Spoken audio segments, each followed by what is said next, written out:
Step into a Viking shipyard or a medieval barn, and you'll see timber that has endured centuries of rain, snow, and storms without sagging, splitting, or rotting. Meanwhile, modern decks, fences, and sheds often crumble in a decade despite chemical treatments and synthetic sealants. What made this old-world timber so resilient wasn't some secret potion or expensive coating. It was a combination of simple, practical techniques perfected over generations. This method turns ordinary wood into a material that can survive decades, even centuries, of harsh weather. Understanding it isn't just a history lesson, it's a guide for anyone who wants timber that lasts. Medieval and Viking builders understood that water is the real enemy of wood. Rot begins when moisture allows fungi and insects to thrive, not simply because wood is old. Vikings and medieval carpenters recognized this instinctively. They chose heartwood, the dense inner core of the tree, over sapwood, which absorbs water quickly.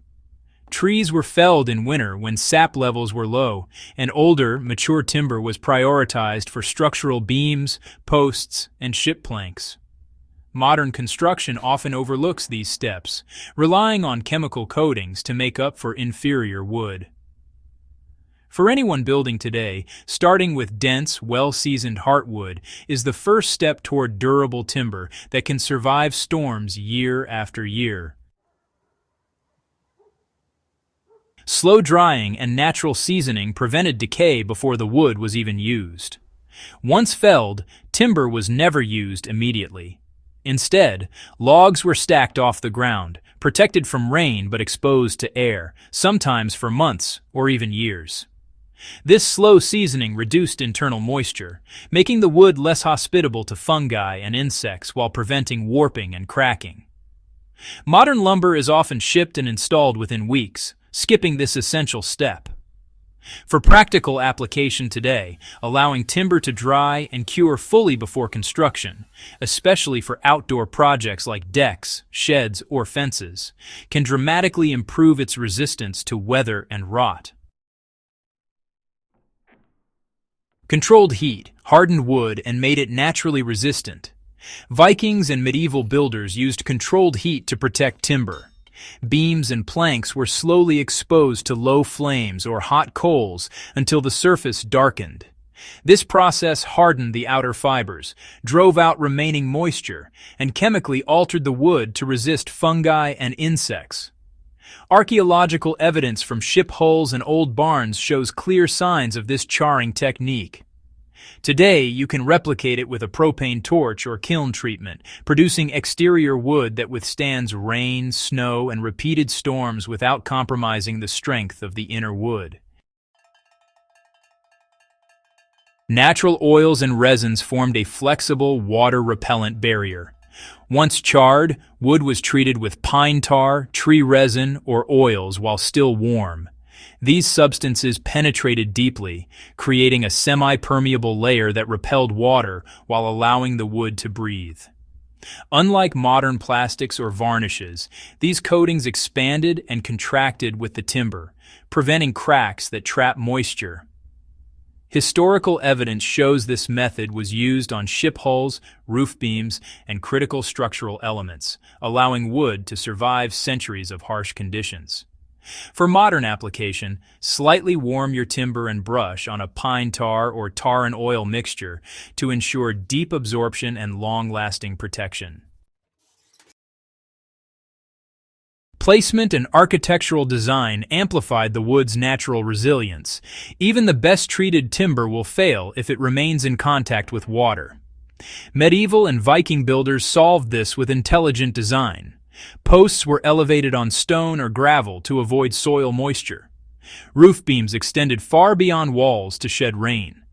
Joints were carefully angled to prevent pooling, and ventilation was prioritized to allow enclosed timber to dry naturally.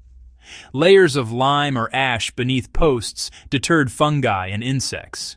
Modern construction often relies solely on chemical coatings, ignoring these design strategies.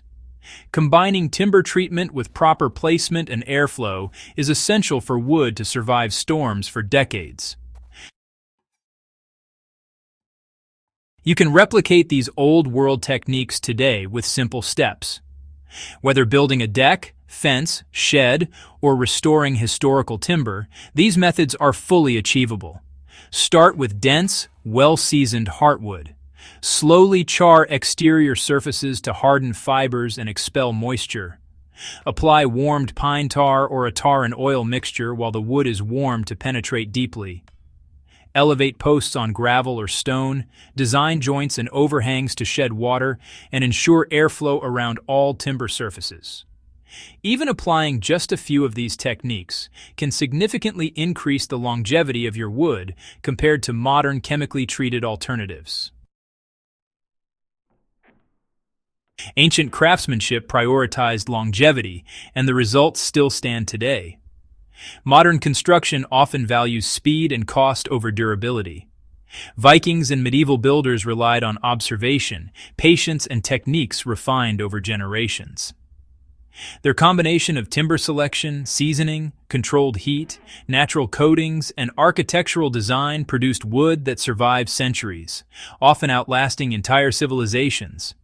By studying and applying these methods today, we can protect timber naturally, create structures that endure, and preserve centuries of practical knowledge.